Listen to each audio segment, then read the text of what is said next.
Bismillah, Assalamualaikum warahmatullahi wabarakatuh. Alhamdulillah, alhamdulillahilladzi bi ni'matihi tatimmu shalihat. Asyhadu an la ilaha illallah wa asyhadu anna Muhammadan abduhu wa rasuluhu la nabiyya wa la rasulahu ba'da. Asbahna ala fitratil Islam wa kalimatil ikhlas wa ala dini nabiyina Muhammad sallallahu alaihi wasallam wa ala millati abina Ibrahim hanifan muslima wa ma kana minal musyrikin. Alhamdulillah, segala puji bagi Allah memberikan kita kesempatan pada pagi hari ini untuk berjamaah salat subuh berjamaah. Man shalla al-fajr fi jama'ati wa huwa fi dhimmatillah. Barang siapa yang salat fajar berjamaah, maka dia di dalam lindungan Allah Subhanahu wa taala. Begitupun kita bersyukur menjadi umat Rasulullah sallallahu alaihi wasallam, dan kita berdoa terus berusaha supaya kita menjadi umatnya yang layak mendapat syafaat beliau di yaumul qiyamah. Pada kesempatan kali ini kita akan bahas tentang tafsir ya. Sudah lama kita tidak bahas tafsir. Yang kita bahas insyaallah tafsir surat yang paling populer di kalangan orang Indonesia, yaitu tafsir surat Yasin. Yasin ya. Tapi ya ini nanti nggak akan selesai satu pertemuan atau dua pertemuan, mungkin bisa jadi 4-6 pertemuan, bisa 2 bulan ke depan ya. Surat Yasin, surat yang sangat populer di Indonesia, terkhusus bagi kalangan orang awam pun surat yang terpanjang yang dihafal oleh mereka. Alhamdulillah, ini barokatul Quran ya, surat yang mudah dihafal ya. Begitupun surat-surat yang lain. Jadi Al-Quran itu memang mudah dihafalkan bagi orang yang selalu dekat dengan Al-Quran. Tanpa menghafal, tanpa sengaja menghafal surat Yasin, kalau sering dibaca insya Allah hafal. Sebelum kita masuk kepada tafsir surat Yasinnya, di sini setidaknya ada beberapa hadis. Ada beberapa hadis yang nanti kita akan bacakan, hadis tentang keutamaan surat Yasin. Walaupun nanti tetap saya ingatkan, nanti ada yang berpendapat ini dhaif ya, ada yang berpendapat ini sampai ke hasan ya, tidak dhaif tapi baik ya, bagus. Akan tetapi kita tidak kesana, karena apa? Ini masuk ke fadilah amal. Jadi istilahnya keutamaan dalam beramal ya. Jadi kalau tidak pakai dari dhaif ini, berarti pakai saja baca Quran, karena baca Quran itu jelas sahih perintahnya. Adapun ini hanya penguat. Jadi kita sepakati dalil dhaif itu bisa dipakai dengan 3 syarat. Yang pertama ya, tidak jadi ya. Yang kedua, boleh dipakai untuk fadilah amal, untuk motivasi beramal, tanpa harus meyakini betul itu adalah hujah kita, ini landasannya ini. Tapi untuk keutamaan beramal silahkan. Yang kedua. Yang ketiga adalah harus disertai dengan hadis yang sahih sebagai penguatnya. Nah, apa penguatnya membaca Yasin? Yaitu membaca Al-Quran Karim. Itu sahih semua dari ini ya, baik Al-Quran maupun hadis. Ada tetapi ya, kita akan baca di sini dalam tafsir Imam Ibnu Katsir. Imam Ibnu Katsir nama aslinya adalah Abdul Fida Ismail Ibnu Katsir ya. Abdul Fida Ismail Ibnu Katsir. Ini termasuk tafsir yang ma'thur, tafsir bil ma'thur. Jadi tafsir nanti ada 2, tafsir bil ma'thur, tafsir bil ra'i. Yang ma'thur itu berarti habis menjelaskan ayat, dia habis itu sodorkan ayat, sodorkan hadis, sodorkan perkataan ulama. Itu tafsir bil ma'thur. Kalau tafsir bil ra'i itu dengan logika. Nah ini biasanya kalau ulama kesinian itu biasanya pakai tafsir biroi digabung ya. Kalau ini kan klasik ya, klasik sekali. Jadi masih zaman terdahulu. Maka habis ayat nanti tambah ayat, tambah hadis, tambah perkataan ulama. Jadi itu tafsir bil maksud. Yang pertama dari hadis Imam At-Tirmidzi. Imam At-Tirmidzi namanya Abu Isa At-Tirmidzi. Rasulullah SAW bersabda, Inna likulli syai'in qalban. Sesungguhnya setiap sesuatu itu punya qalb, punya intisari, punya jantungnya. Kayak kota punya jantung kota, gitu ya. Manusia punya jantung tubuh, ya. Wa qalbul Quran Yasin. Dan qalb, jantungnya Quran itu adalah surat Yasin, ya. Wa man qara'a Yasin kataballahu lahu bi qira'atiha qira'atul Quran 10 marrat. barang siapa yang membaca Yasin maka dia telah membaca 10 kali khataman Al-Quran. Ini tetap hadisnya dhaif. Tapi ya keutamaan surat Yasin adalah qalbun Quran. Makanya nanti penting kenapa kok dinamakan qalbun Quran. Nanti kan kita akan menyelami, ya akan menyelami dalamnya, isinya, seberapa hebat dalamnya surat Yasin. Kemudian hadis yang kedua, saya akan sampaikan 3 saja. Man qara'a Yasin lailatin asbaha maghfuran lahu wa man qara'aha min alladhi yudhkaru fiha al-Qur'an asbaha maghfuran lahu. Ini hadis yang diriwayatkan oleh Abu Ya'la. Bahwasanya barang siapa yang membaca surah Yasin di malam hari, maka pagi harinya dia diampuni oleh Allah Subhanahu wa taala dosanya. Begitupun di sini diikuti dengan surah Hamim, surat Tuhan maksudnya di sini. Itu ketika dibaca maka juga diampuni oleh Allah Subhanahu wa taala dosanya.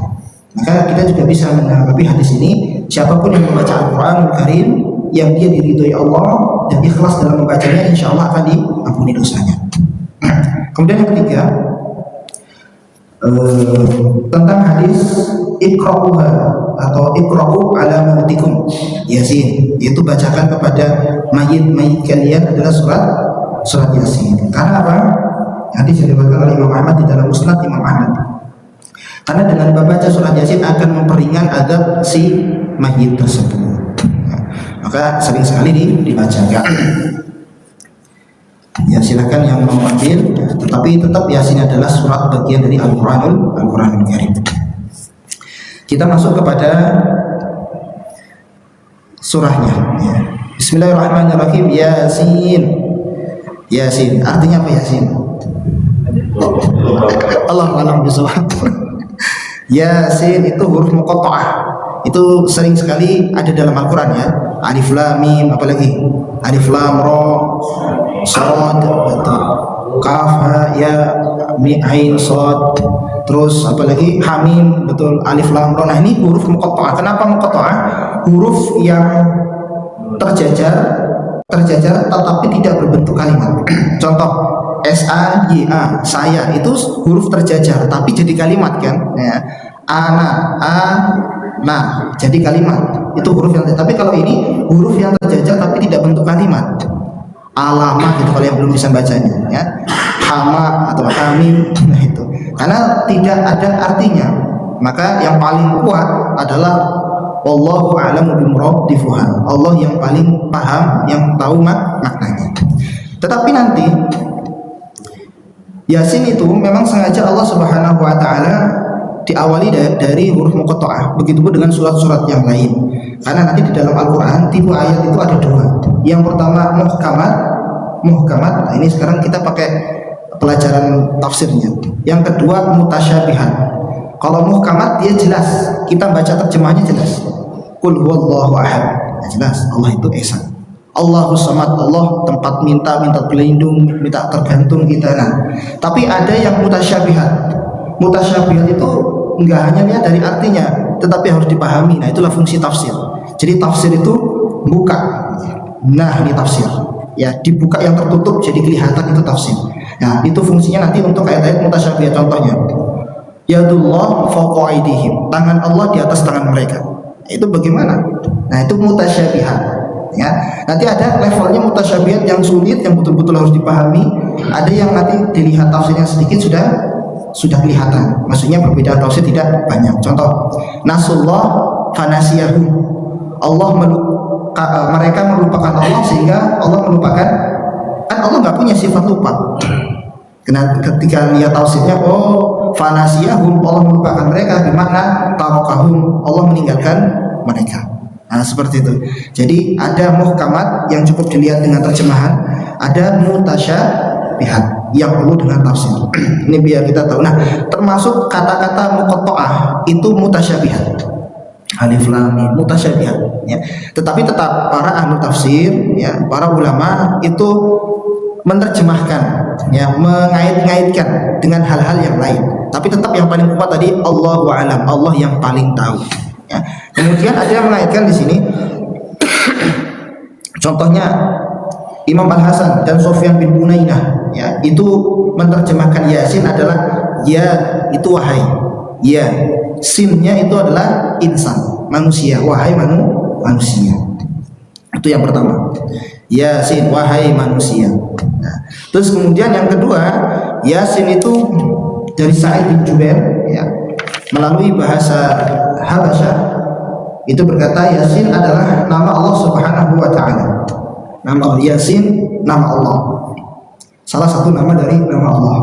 Yang kedua. Yang ketiga, Yasin adalah panggilan atau nama lain daripada Rasulullah Shallallahu Alaihi Wasallam. Nah, ini biasanya orang Indonesia pakai yang ini, ya. Dan ini juga banyak sekali yang menggunakan Yasin adalah panggilan atau salah satu nama Rasulullah Shallallahu Alaihi Wasallam. Tetapi nanti ketika ini artinya Rasulullah Shallallahu Alaihi Wasallam juga pas. Yasin, wahai Rasulullah Shallallahu Alaihi Wasallam, wal Qur'anil Hakim. Karena nanti gini, di dalam Al-Quran seluruhnya, setelah Allah menyebutkan huruf muqatta'ah itu pasti Quran. Contoh alif lam mim dzalikal kitabul la raiba fihi, Quran. Tadi juga Yasin wal Qur'anil Hakim. Shad wal Qur'an lidzikr. Contoh lagi surat Al-Hijr, alif lam ra tilka ayatul kitab wa Qur'anin mubin. Ya. Kemudian surat apa lagi? An-Nahl, Tasin tilka ayatul kitab, tilka ayatul Qur'an wa kitabin mubin. Kemudian nanti As-Su'ara, Tasin mim tilka ayatul kitab mubin, Quran. Pokoknya kalau habis huruf-huruf muqatta'ah, Yasin, Hamim, ya. Contoh alif lam ra surat Ibrahim. Berikutnya kitabun anzalnahu ilaika litukhrijan nasa minadh dhulumati ilan nur wa dzakirhum bi ayatina. Jadi juga Quran. Jadi habis huruf-huruf muqatta'ah juga Quran. Qaf ha ya ain sad dzikru rahmati rabbika rabbahu abdahu Zakaria. Jadi zikr, sebuah peringatan, sebuah cerita yang diungkapkan di situ tentang kisah Nabi Zakaria, itu Al-Quran. Maka kampanye setelah huruf-huruf muqatta'ah itu pasti berbicara tentang Al-Quran Karim. Begitupun dengan surat Yasin. Nah, kemudian dari tadi Yasin itu adalah ya atau wahai manusia. Yasin itu sebagai salah satu nama dari Allah. Yasin itu sebagian atau salah satu nama dari Rasulullah SAW. Misalnya ala Toha, ala Yasin. Toha juga ya, Toha ma anzalna alaikal Qur'ana litashqa. Ini yang paling banyak ya. Nah, kemudian yang paling kuat tetap tadi wallahu alam bi-muradifiha. Kita nggak tahu, hanya Allah yang tahu. Itu yang paling kuat sebetulnya. Walaupun tadi ada beberapa ulama yang mengaitkan dengan beberapa hal. Dan kemudian kenapa kok penting Allah membuka dengan kalimat-kalimat ini, dengan kata-kata ini, Hamim? Kenapa? Maka di situ setidaknya ada dua ya tujuan Allah yang besar, walaupun nanti tujuannya mungkin lebih banyak ketika dikembangkan.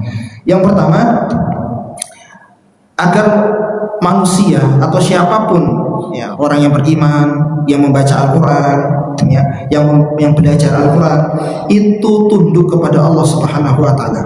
Wa fawqa kulli dzi ilmin alim. Karena di atas ilmu itu ada yang lebih memiliki ilmu. Jadi maksudnya apa? Ilmu Allah itu sangat luas. Seorang alim kayak apapun tidak mungkin bisa mengartikan Yasin secara betul, sempurna, 100% benar tanpa salah. Pasti semuanya menduga, mengira dan mengaitkan ya. Karena dalam ilmu tafsir itu ada pengaitan, munasabah itu kenapa kok habis Yasin wal Quran. Nah, terus jadi ada keterkaitan itu di dalam ilmu tafsir itu ada. Nah, itu yang pertama ya, Allah itu ilmunya sangat tinggi dan butuh tawaduk dalam menuntut ilmu. Kalau nggak tawaduk susah, karena ilmu itu diharamkan kepada orang yang sombong, seperti halnya air tidak akan mengalir ke tempat yang tinggi. Iya. Al ilmu harbun lil muta'ali, kasailul harbun lil makanin ali. Nah, itu perkataan di dalam kitab Tadhkiratus Sami wal Mutakallim. Jadi ilmu itu seperti air, tidak akan ke orang yang sombong. Jadi seperti air tidak akan kepada tempat yang lebih tinggi. Yang kedua, untuk membantah orang Quraisy.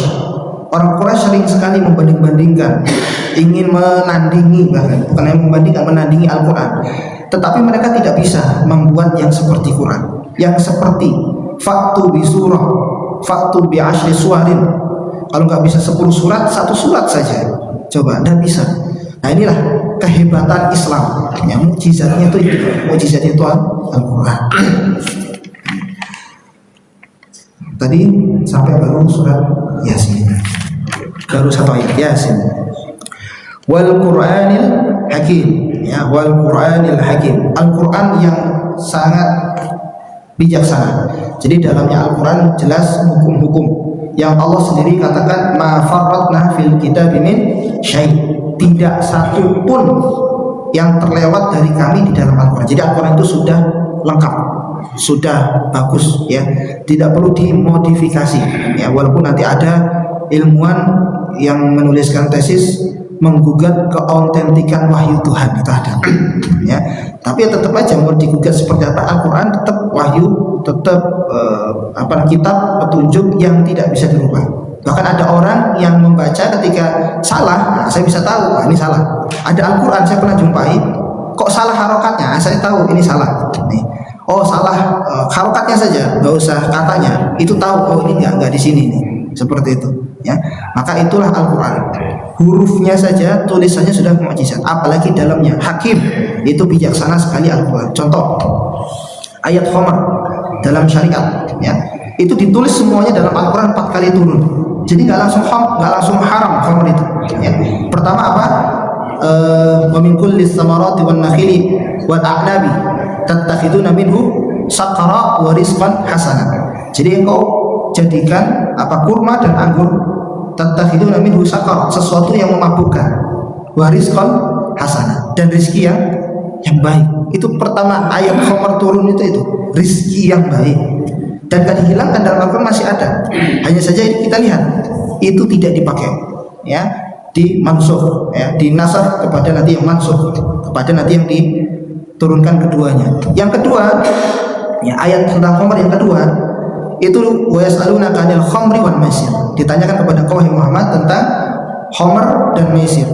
Khamr, minum khamr dan judi, ya. Qul fihima ismun kabiru wa manafi'un linnas. Di dalam khamr dan judi itu dosa besar, tetapi manfaatnya juga ada bagi manusia. Manfaat khamr dan judi ada. Itu Quran, bukan saya bilang. Ya, ini cuma nggak bisa dipakai lagi karena nanti ada yang ketiga. Ini lihat, luar biasa syariat, dan itu semua masuk dalam Al-Quran.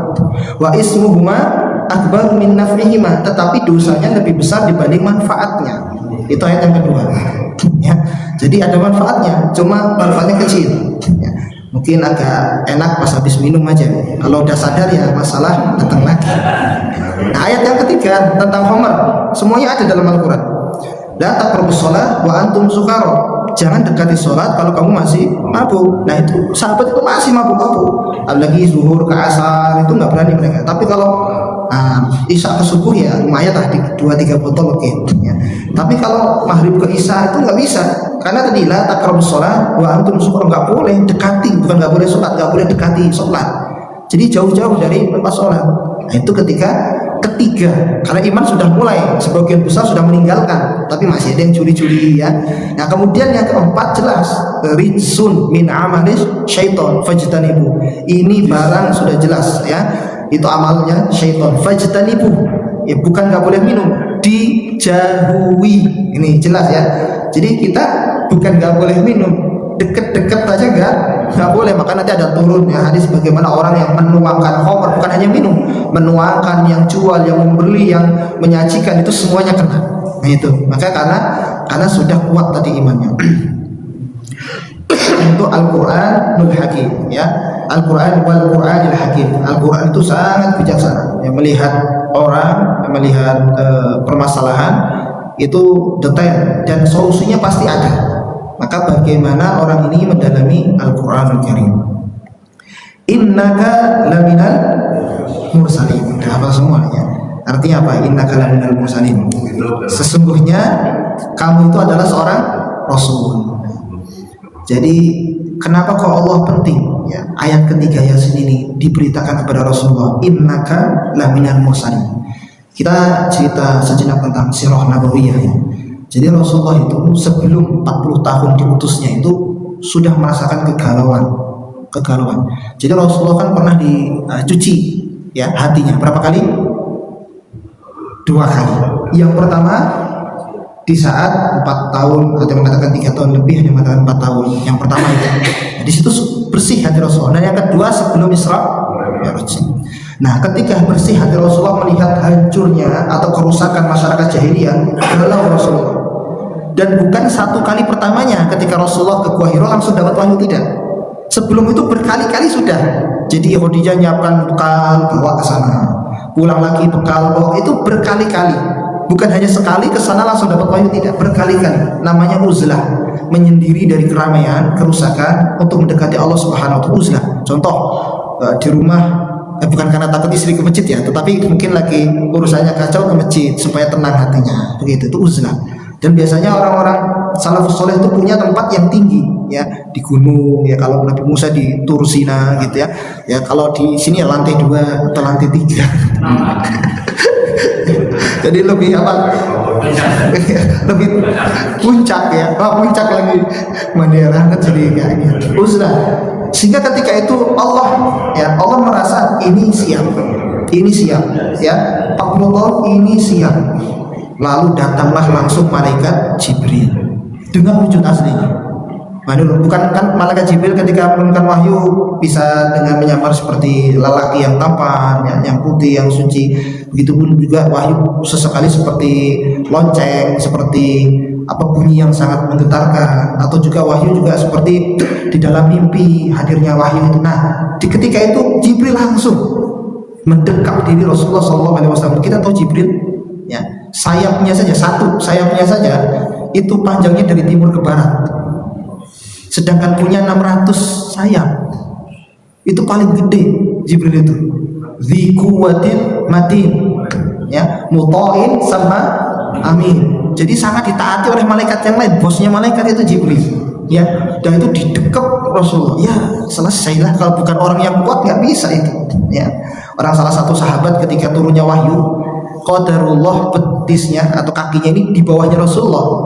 Rasulullah lagi turunnya wahyu. Itu sampai berat sekali, akan-akan patah kakinya itu karena menjadi alas atau di bawahnya kaki Rasulullah. Nah, Rasulullah ketika itu sedang menerima wahyu, jadi berat sekali wahyu itu. Maka pentingnya innaka laminal mursalin. 2. Yang pertama, ini jelas Rasul diingatkan kalau kamu itu adalah Rasul. Kamu adalah Rasul. Maksudnya apa? Pasti kedepannya itu luar biasa perjuangannya. Nah, itu terbukti kan? Ya, kita singkat saja. Terus kemudian Rasulullah turun, kemudian ketemu dengan Khadijah, di istri yang luar biasa.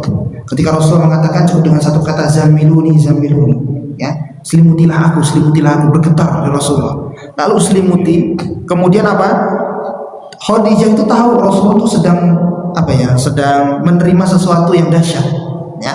Kemudian Rasulullah bertanya, kenapa saya begini. Dia takut, bingung Rasulullah. Kenapa bingung? Karena Rasulullah itu kan murni. Sebelumnya tidak membaca kitab, bukan pendeta, bukan orang yang ahli sejarah, bukan, murni. Orang yang ummi itu buta huruf, maksudnya murni memang.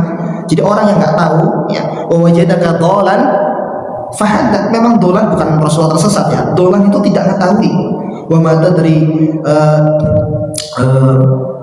Rasulullah tidak mengetahui apa yang turun sampai Allah Subhanahu wa taala terangkan itu semua, ya. Jadi Rasulullah mendapatkan Al-Quran itu tidak tahu, sebelumnya baca dulu, kemudian tidak. Maka di situ wajar Rasulullah tuh kaget dan bingung. Ada apa? Tapi Khadijah meyakinkan, kamu tuh orang yang baik. Nggak mungkin. Saya lo tahu, kamu memberi makan orang miskin, kamu sedekah, kamu menolong, kamu membebaskan budak, kamu bernegosiasi agar anak perempuan tidak dikubur.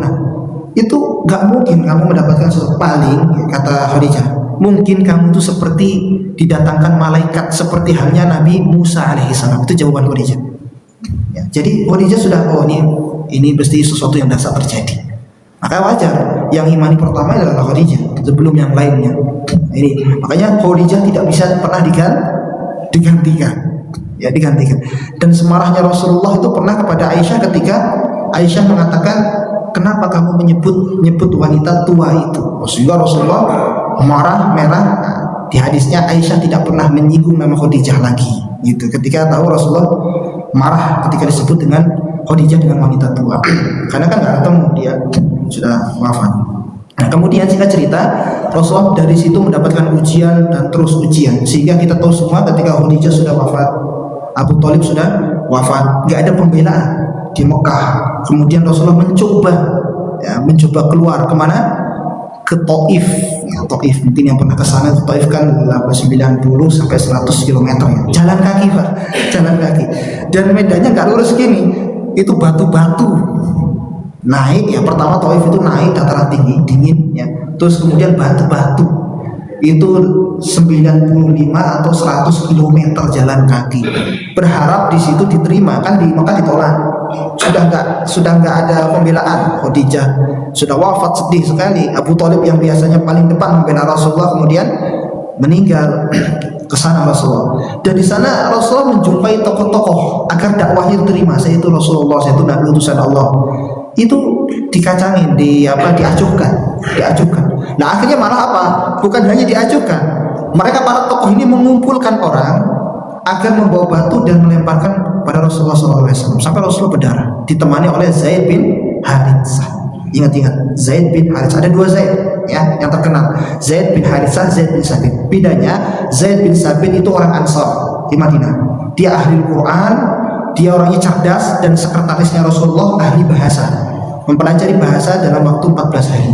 Tetapi kalau Zaid bin Haritsah yang pernah diangkat Rasulullah menjadi anak, yang satu-satunya namanya jelas di dalam Al-Quran, falamma qada Zaidun minha wa taran zawajnaka, dan seterusnya. Jadi nama Zaid itu termaktub dalam Al-Quran. Abu Bakar tidak, walaupun ada kisah Abu Bakar ya, istri Rasulullah Aisyah, Hafsah, ada ceritanya dalam Al-Quran, tapi tidak ditulis Aisyah, tidak ya. Tetapi kalau Zaid langsung namanya ya, karena nanti cerita hebat nanti ada lagi babnya. Nah kemudian dilindungi ya oleh Zaid bin Haritsah sampai Rasulullah berdarah. Kita tahu kan cerita ini kan. Kemudian Rasulullah itu lari menghindari batu yang dilempar itu sejauh sekitar hampir 5 kilo. Hampir 5 kilo lari. Kadang kan yang lempar juga lari, dikejar lari ya. Akhirnya beristirahat di sebuah kebun anggur. Di situ berdoa, ya Allah, ya Rabbi ya. Ini dha'fa quwwati. Saya ini lagi lemah sekali. Ya wakillati hillati. Saya itu kemampuannya ya Allah, pokoknya melemahkan dirinya di hadapan Allah Subhanahu wa taala. Maksudnya apa? Jangan marah ya Allah. Saya dakwah di Mekah ditolak, dakwah di Taif barusan saja saya dilempari batu. Jangan marah. Sampai ila aina tantakiluni, sampai mana engkau wahai Allah mengirim saya siap asalkan engkau tidak marah. Wa ana radin, saya siap. Itu makanya perlu innaka la'ala wa innaka laminal mursalin. Engkau adalah Rasul. Kenapa? Jadi Rasul itu kesananya pasti payah ya. Maksudnya payah itu ujiannya berat sekali ya. Asyaddud bala, ini jelas hadis sahih. Yang paling berat yaitu cobaannya itu adalah minal mursalin, para rasul-rasul. Cobaannya berat, kalau sedikit ya cobain gitu ya. Jadi cobaannya berat. Sehingga di kurma itu berdoa. Yang lagi kerja di dalam bukit kurma itu dengar doa Rasulullah, padahal yang nggak beriman kepada Rasulullah tadinya. Ini siapa nih orang ngasih ngasih anggur itu kepada Rasulullah. Nah ketika Rasulullah memakan itu ya, itu mengatakan Bismillah. Nah ketika itulah kamu dapat kalimat dari mana? Bismillahirrahmanirrahim. Bismillah itu dapat dari mana? Rasulullah cerita, dan akhirnya itulah beriman. Itulah yang beriman, yang orang yang dekat Taif itu yang beriman. Jadi di sana para pemukanya, para kaumnya, penduduk Taif menolak, tapi malah di luar itu nerima. Bahkan nanti berujung diterima sama jin kan. Ketika itu Rasulullah melakukan perjalanan, melanjutkan, berhenti di suatu lembah, kemudian sholat baca Quran kan, ada jin lewat, nggak jadi lewat, akhirnya berhenti di situ. Karena apa? Inna sami'na Qur'anan ajaba. Qul uhiya ilayya annahu istama'a nafarun minal jinni wa qalu inna sami'na Qur'anan ajaba. Ini kok bagus sekali ya. Jin itu bisa semua bahasa Pak. Bahasa Madura, bahasa Sunda, bahasa Betawi bisa, bahasa Jawa, Inggil, Kromo, Kasar bisa, tapi Quran tidak bisa. Maka ketika dengar Quran tuh kayak ini bagus sekali gitu, sehingga berhenti ya. Yahdi ila rusdi fa'aman nabi. Selain tukang kebun itu beriman, jinnya juga beriman. Jadi dakwah Mekah ditolak, di Taif ditolak, yang terima tukang kebun sama jin beriman. fa'amanna bi wa lam yusyrik bi rabbina ahada. Enggak akan kita menyekutukan Allah. Jinnya muslim, masuk Islam. Jinnya itu karena mendengar bacaan Al-Qur'an. Terkadang begitu, Pak. Kita dakwahkan orang ini, jadi buahnya bukan di orang ini, mungkin yang lain. Tetapi hebatnya, sebelum Rasulullah dikasih anggur dari kebun anggur itu, Rasulullah berharap, ya, asa an ukhrija, saya berharap semoga dikeluarkanlah, ya, generasi dari generasi Taif ini min sulbi, dari tulang sulbi mereka. Maksudnya berarti anaknya dan cucunya penduduk Taif itu orang yang beriman kepada Allah Subhanahu wa taala. Dan betul, ketika Rasulullah wafat, banyak yang keluar dari Islam. Penduduk Taif itu tidak, mereka kuat imannya dan tidak murtad dari Islam. Itu anak-anaknya. Gak apa-apa, biar ribah lah, silahkan, bapaknya begitu. Tapi, dan kita tahu kisahnya, bagaimana Rasulullah itu sering didatangi malaikat gara-gara apa? Malaikat itu nggak terima, ya. Ketika contohnya Taif tadi, malaikat Jibril bersama malaikat Jabal, malaikat gunung datang. Rasulullah ini mau kita apakan nih penduduk Taif, ya kan gitu. Ada dua gunung besar di Taif itu, kita akan himpitkan atau kita akan angkat dan jatuhkan. Itu dua pilihannya. Pilih yang mana, monggo. Rasulullah nggak mau. Fa innahum qaumul la ya'lamun, mereka orang yang nggak tahu. Karena nanti resikonya ngeri kalau sampai jadi, ya bukan rasul yang bisa dicontoh, kan begitu. Contoh dalam peristiwa lain, ketika Rasulullah berdakwah, pemuka Quraisy ada yang mengatakan begini, cobalah kamu itu bukan Quran lah, maksudnya mukjizatnya coba yang kayak nabi-nabi yang lain. Nabi Isa menghidupkan orang mati gitu ya, Nabi Musa pangkatnya jadi ular begitu. Coba bisa nggak begitu gitu. Nabi Soleh keluar apa? Unta dari batu sar. Untanya spesifik lagi, unta betina yang hamil yang beberapa bulan lagi lahiran. Nah itu jadi kan spesifik dan keluarnya itu gitu. Kok kamu nggak seperti itu? Nah, kalau kamu bisa, wahai Muhammad, itu ada sofa, bukit sofa, ada sofa marwah, sofa agak tinggian. Sofa, tolong jadikan seperti emas. Jadikan sofa ini bukit emas. Jadikan emas bukit sofa ini. Kalau kamu betul-betul Nabi dan Rasul. Itu malaikat juga datang lagi. Monggo, ya, malaikat Jibril ya. Gak bisa saja Rasulullah, bisa saja, tenang saja. Cuman biasanya kalau mukjizat diperlihatkan dan tidak beriman suatu kaum, itu resikonya gimana, Pak? Selesai gitu. Maka Nabi Soleh misalnya keluar unta, keluar.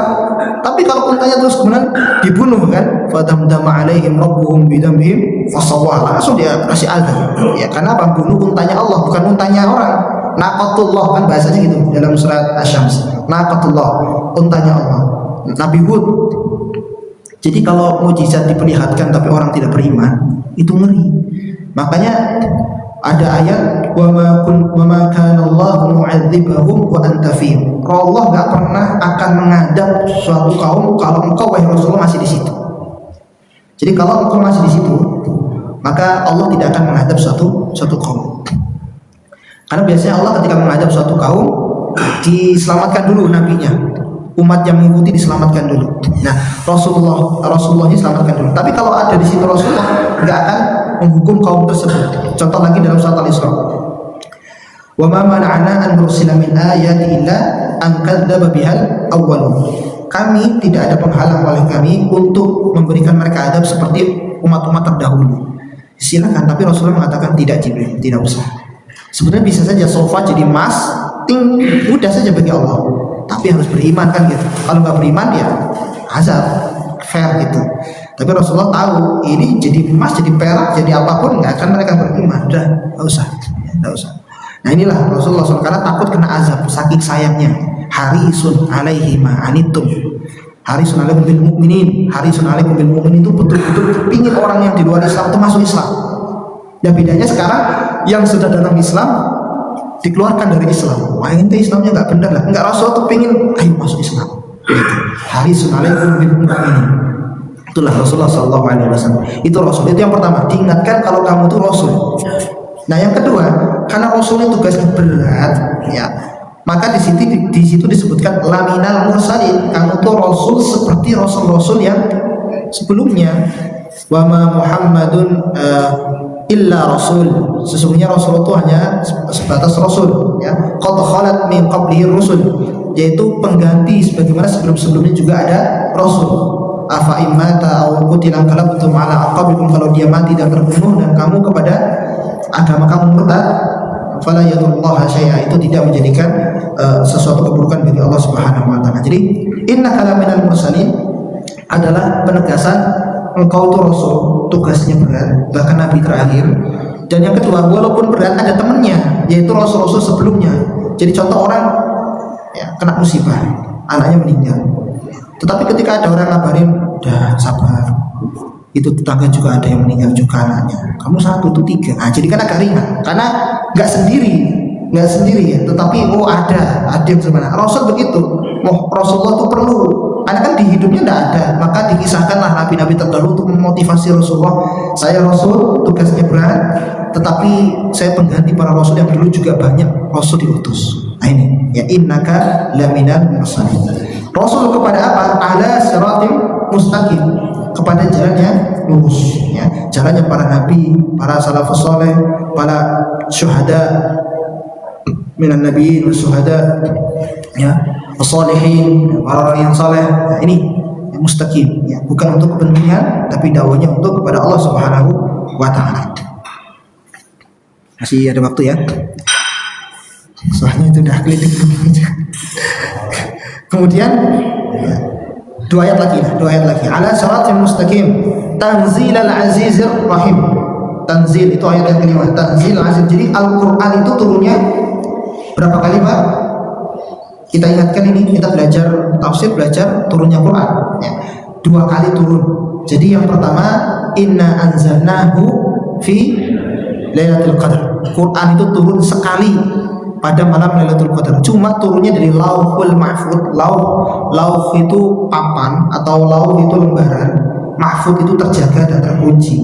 Itu yang tahu hanya Allah Subhanahu wa taala. Dari situ turun kepada sama utuhnya atau Baitul Aziz, yaitu langit ini, langit. Turunnya sekali dulu. Itu turun yang pertama, ya. Kemudian turun yang kedua baru beransur-ansur dari langit sini kepada sodrun Nabi, kepada dada Rasul, bukan hafalan tapi sodr. Jadi maka ada hadis menjelaskan seakan-akan Al-Quran itu tertulis, maktubul fi sodri, Al-Quran itu tertulis dalam dadaku. Nah, jadi penulisan, pengumpulan Al-Quran itu bukan sesuatu yang baru, karena memang sudah dikumpulkan di dalam diri Rasulullah SAW. Tetapi dilanjutkan karena takut para penghafal Quran itu perang Yamamah, puluhan itu meninggal, wafat, syahid, maka perlulah dikumpulkan kembali untuk menjadi mushaf Al-Quran. Nah, turunnya 2 kali. Pertama dari Lauhul Mahfuz ke sama utuhnya langit ini, ya, itu sekali langsung 30 juz, ya. Terus kemudian dari situ kepada sodrun Nabi itu bertahap, ya. Selama berapa tahun? 23 atau 22 lebih sekian bulan, ya. Nah, ini perjalanan wahyu itu berturun. Maka nanti ada Makkiyah, ada Madaniyah. Makkiyah itu yang turun sebelum hijrah. Nah, ini Mekah, fase Mekah, ini fase Madinah. Jadi kalau belajar sirah itu dibagi 2. Ini Mekah, ini Madinah. Mekah, Madinah. Nanti Mekah dibagi 2, dakwah sembunyi-sembunyi, dakwah terang-terangan. Nah begitu, ya. Jadi nanti sebelum wahyu diutusnya, jadi sebelum kenabian, kemudian fase Mekah dan fase Madinah. Nah, yang turun fase Mekah itu disebut dengan surat Makkiyah. Yang turun di fase Madinah disebut Madaniyah, ya. Tapi ada, ya, yang turun di saat fase Madaniyah setelah hijrah, tapi turunnya di Mekah. Itu berarti apa? Madaniyah, karena turunnya setelah. Jadi bukan turun di Mekah, turun di Madinah, ya. Ini saya sampaikan supaya nanti kalau ngajari anak atau apa. Jadi Makkiyah bukan turun di Mekah. Memang kebanyakan Makkiyah itu turun di Mekah, kebanyakan. Madaniyah turun di Madinah, tapi tidak semuanya. Maka yang paling selamat Makkiyah itu yang turun sebelum hijrah, ya. Yang Madaniyah setelah hijrah. Karena contoh ini, idza jaa nasrullah itu turun di Mekah, tapi maksudnya surat Madaniyah, ya. Ketika pertolongan itu datang, kemudian terbuka Fathul Mekah. Fathul Mekah turun di mana? Di Mekah. Tapi itu kan setelah hijrah, ya. Setelah hijrah, kemudian ada beberapa perang, Sulhul Hudaybiyah, kemudian baru ada Fathul Mekah, bebaslah kota Mekah dari 300 lebih berhala di situ, ya, di sekitar Ka'bah. Itu namanya surat Madaniyah. Jadi di dalam juz 30 itu paling gampang ada surat Madaniyah ya. Yang pertama An-Nasr, idza jaa nasrullahi wal fath. Yang kedua ini perbedaan pendapat, yaitu surah Al-Bayyinah. Al-Bayyinah ya, Al-Bayyinah. Lam yakunil ladina kafaru, itu. Selebihnya surat Makkiyah.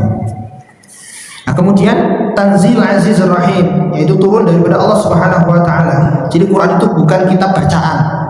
Bukan kitab bacaan, bukan kitab sirah. Maka kenapa kok Quran enggak seperti kitab-kitab sejarah ya? Karena memang Quran bukan kitab sejarah, tapi di dalamnya ada sejarah. Gitu ya.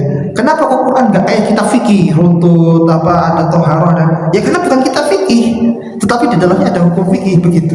Ya itulah Quran. Maka tidak bisa disamakan. Quran itu mau diobrak-abrik. Nah, makanya orang yang mentok mereka akan merubah pemahamannya, bukan Qurannya, tapi pemahamannya. Contoh ada orang yang berpemahaman begini.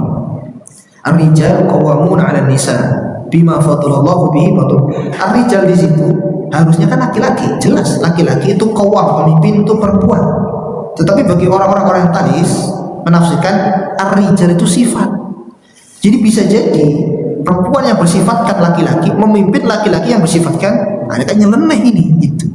Nah itu jadi yang diserang itu adalah makna dan artinya. Kalau Qurannya tidak bisa, mau digeser barisnya ke atas ke bawah itu kelihatan sekali. Oh ini enggak, ini salah ya. Nah ini terjaga. Terakhir, litunzira qauman ma unzira aba'uhum wa hum. Ya jadi untuk apa? Untuk apa sih Al-Quran itu? Untuk memberi peringatan. Jadi tugas Rasulullah, inna arsalnaka syahida wa mubasyira wa nadhira. Rasulullah itu tugasnya 3, sebagai saksi, sebagai pemberi kabar gembira, dan sebagai pemberi peringatan. Nazir, ingat-ingat, ada surganya dan nerakanya, ada pahalanya, ada azabnya. Ini seimbang.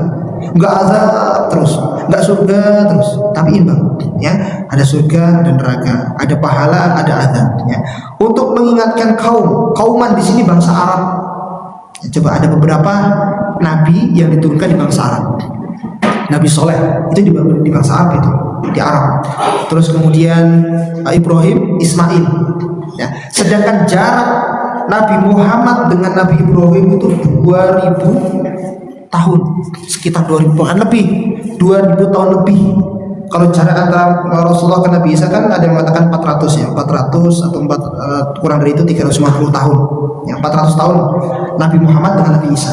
Cuma kan Nabi Isa yang enggak di situ gitu kan, enggak di Arab. Sedangkan dimaksudnya di sini adalah ini sebagai peringatan untuk suatu kaum bangsa Arab yang sudah lama sekali mereka tidak mendapat peringatan. Ya memang lama, 2000 tahun ya lama sekali. Dari Rasulullah sebelum-sebelumnya Nabi Ibrahim lama. Maka nanti banyak terjadi kesesatan. Contohnya tawaf. Jadi sebetulnya yang turun kepada Nabi Ibrahim adalah perintah tawaf, tidak boleh membawa pakaian. Pakaian itu pakaian maksudnya gini, kebesaran, yang jenderal, yang PNS, ya, yang bupati itu ditanggalkan. Maksudnya itu. Jadi orang derajat atau kedudukan suatu kaum itu ditinggalkan ketika tawaf. Tapi terjemahan turun sampai tawaf nggak pakai baju. Nah itu terjemahannya begitu. Jadi orang tawaf sebelum Rasulullah membenahi itu di masyarakat jahiliyah itu tawafnya malam-malam, dan laki perempuan nggak pakai baju di situ.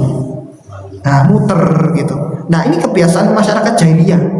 Karena menerjemahkan tadi ya mungkin salah penafsiran gitu ya, sehingga yang harusnya ditanggalkan semua duniawinya, malah pakaiannya juga ditanggalkan.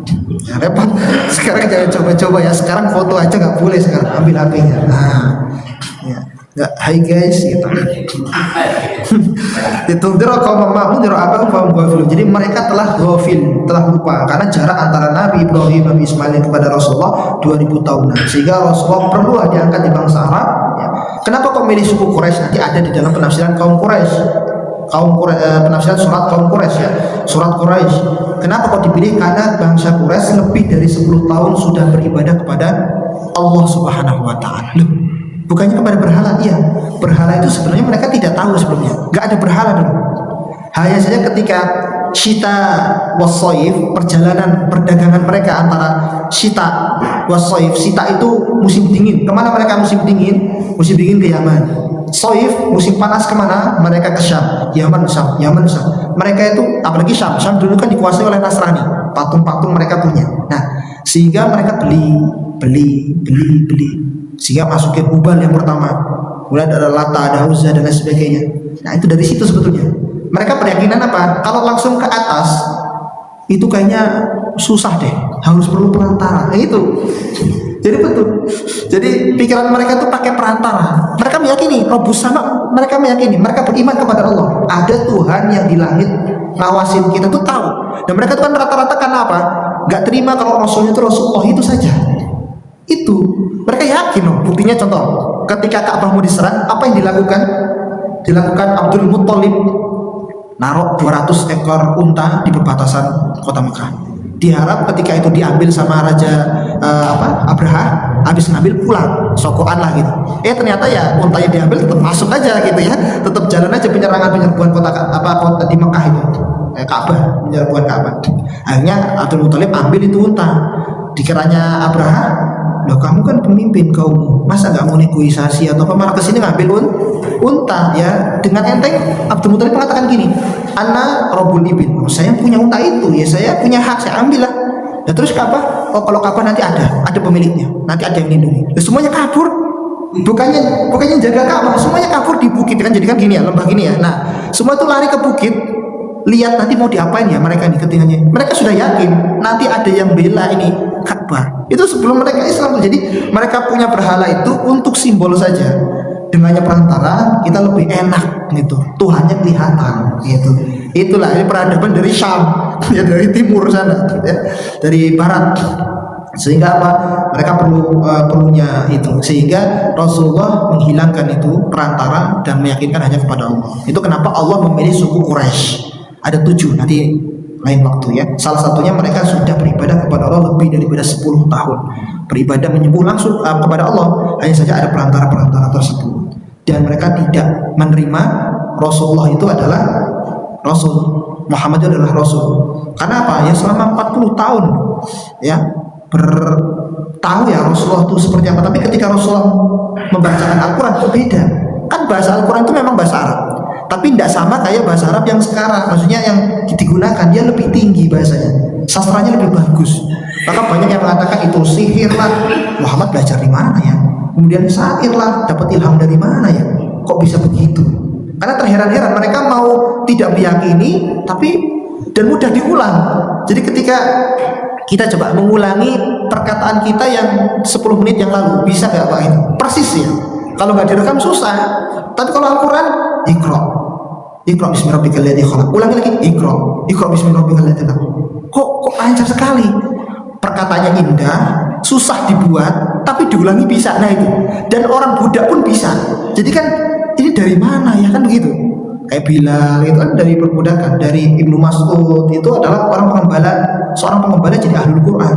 Kok bisa ya perkataan yang susah, yang indah tetap bisa diulangi lagi. Nah, kita saja kalau habis bersyair ngomong apa tadi saya aja juga nggak tahu tadi pertama mulai pakai kata apa, tapi Quran selalu bisa terulang. Mungkin itu hanya 6 ayat ya, nanti selanjutnya bisa kapan-kapan. Ya itulah kayak Pak Ete sudah nunggu kita. Subhanallahumma wa bihamdika asyhadu an la ilaha illa anta astaghfiruka wa atubu ilaik. Aku lupa hadza, astagfirullahaladzim. Assalamualaikum warahmatullahi wabarakatuh.